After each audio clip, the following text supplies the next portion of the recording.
सुद्धा ज्योतिराव बलवानाच्या कट्ट्या आहोत. अशी घेतली सणकन त्याच्या कानाखाली वाजवली आणि सुनावलं, आज आलाय थोबाड सुटली तर उद्या तुम्हाला तुला अख्खानी घट्टी रंगले. त्यानंतर विधवा महिला काशीबाई यांच्या मुलाला आम्ही दत्तक घेतलं.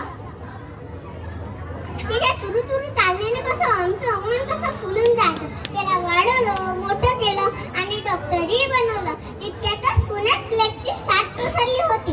काखेत गोळा येऊन लोक धडाधड मरू लागले. म्हणून आम्ही यशवंताला सांगितलं, यशवंता आपल्याला हॉस्पिटल उभारायचं. यशवंतानं हॉस्पिटल उभारलं.